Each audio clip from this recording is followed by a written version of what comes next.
Emperyalist güçler hem kendi ülkelerinde hem de sömürdükleri birçok ülkede insanları farklı şekillerde uyutup uyuşturarak kitleleri duyarsızlaştırıyorlar ve hakikati örtbas ediyorlar.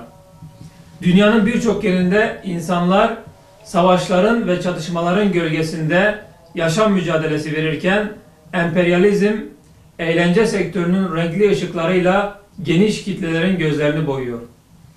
Küresel göz boyamaların enstrümanlarından biri de hazırlıkları günler öncesinden başlayan yılbaşı eğlenceleridir. Biz yılbaşı eğlencesi adı altında tüm dünya halklarına dayatılan çirkinliklerin ve kötülüklerin dayatılmasına karşı tavır almanın gerekliliğine ve doğruluğuna inanıyoruz.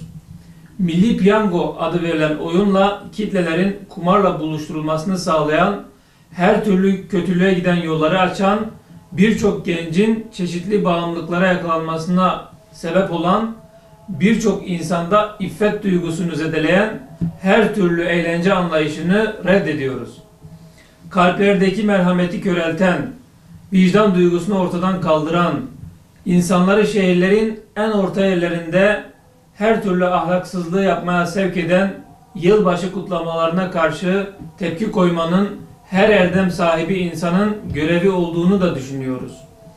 Biz yılbaşı kutlamalarının bu ülkenin emperyalizm tarafından sömürülmesine hizmet eden vasıtalarından biri olarak görüyoruz. Alkol müptelası haline getirilen bir nesil, sağlıklı düşünme ve sömürüye karşı direnme vasfını kaybediyor. Anadolu Gençlik Derneği mensupları olarak 31 Aralık Pazartesi akşamı 81 şubemizde yaklaşık 600 kadar noktada Mekke'nin fethi programı düzenleyeceğiz.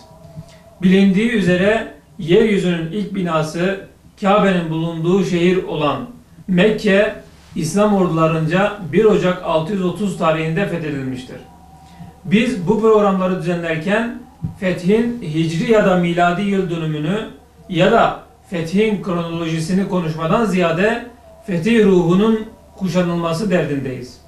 Ayrıca biz İstanbul'un, Diyarbakır'ın, Kudüs'ün ve Mekke'nin fethinin birbirleriyle bağlı olduğunu ve bu fetihlerin aynı zamanda vahyin insanlığa olan çağrısı olduğunu düşünüyoruz. 31 Aralık Pazartesi günü saat 19.30'da Diyarbakır Büyükşehir Belediyesi Kültür ve Kongre Merkezi'nde düzenleyeceğimiz Mekke'nin Fethi programına tüm halkımızı çocuklarıyla birlikte davet ediyoruz.